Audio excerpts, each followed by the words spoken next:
kayong lahat sa daigdig ng kababalaghan. Sabay-sabay nating tuklasin ang mundo ng kahiwagaan. Bakit nga ba walang 13th floor ang mga building?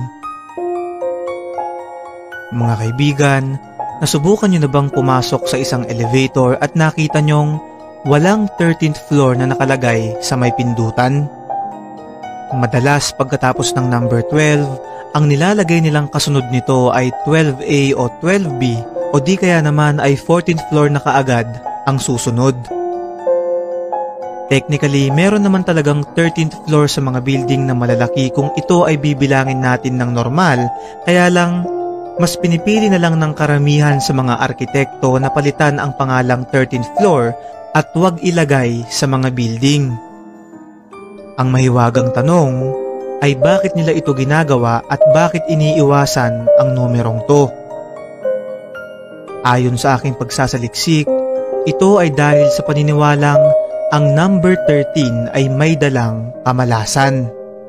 Ayon sa ilang historians, ay nagsimula raw ang paniniwalang to noong panahon pa ni Jesus kung saan noong isinagawa niya ang huling hapunan o ang The Last Supper kasama ng 12 niyang disipulo ay sinasabing si Judas daw ang ika-13 dun sa hapag. At alam naman siguro nating lahat ang kwento patungkol kay Judas na nagawa niyang traidorin si Jesus at ipagpalit sa 30 pirasong pilak.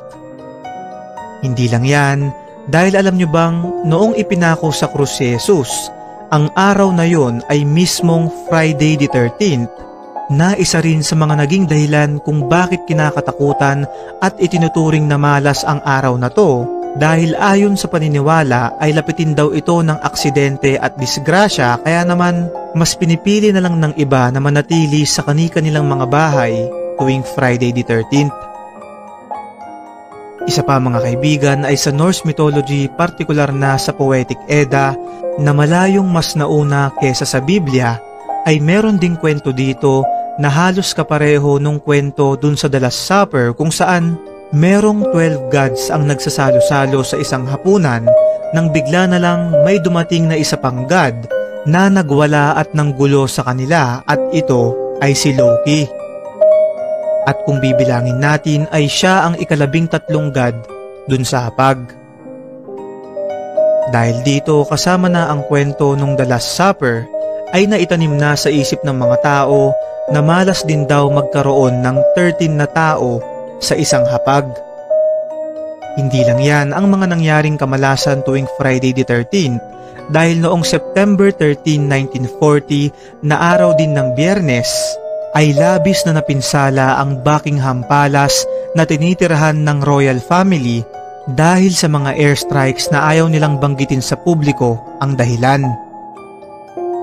Isa pa ay noong Friday rin ng September 13, 1996 ay nasawi ang isa sa pinakasikat na rapper sa ating kasaysayan na si Tupac Shakur. Napakarami pang dahilan mga kaibigan kung bakit kinakatakutan ng marami ang numerong to na dahilan upang ito ay kanila na lang iwasan. Gaya ng sa mga buildings ay maraming bagay dito sa ating mundo ang sinadya na lang huwag paabutin sa number 13 kagaya na lamang ng bilang ng buwan sa kalendaryo, bilang ng mga zodiac signs, bilang ng araw ng Kapaskuhan at marami pang iba.